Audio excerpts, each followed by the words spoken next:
new story starts with us owning our story.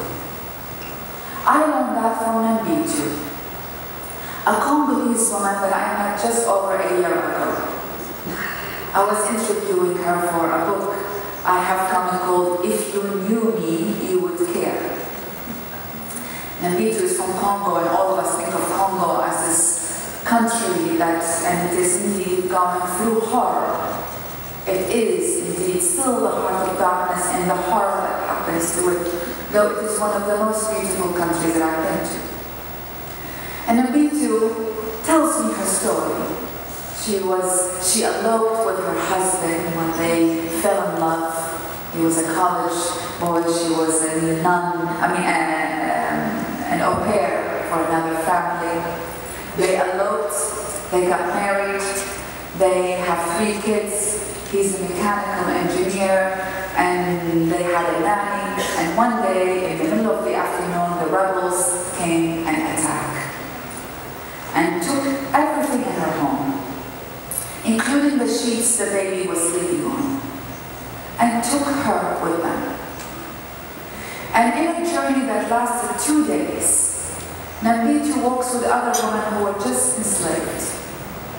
Her life changed overnight. When she arrived at the rebels' village, the leader liked her.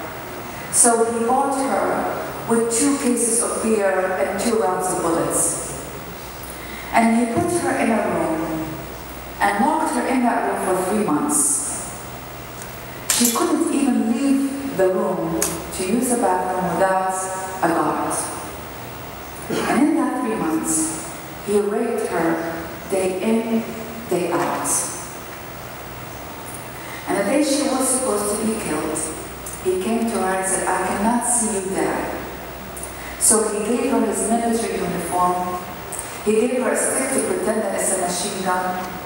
He gave her $30, and he helped her escape from that village. He is her rapist and her savior now. When I met Nambitu, she had arrived to her village. Her husband was so angry at what happened that he abandoned her and sent her the 3 children. And I met her in a hut that she was so proud that she just bought a tin roof for it.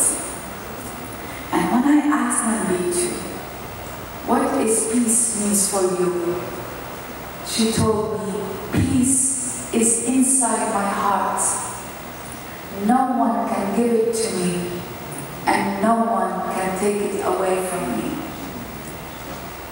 Nambitu is a woman who owned her story, because in that ownership you know you are far beyond that story.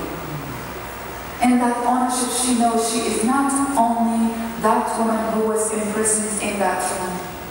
She is also a beautiful woman and a mother and a person. And she told me that that child I had out of rape is my prophet. She teaches me how to love. Nambitu is my Dalai Lama.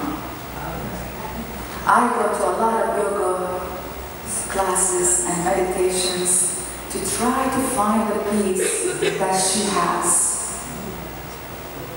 And that's a woman in a small hut in Congo who owned her story.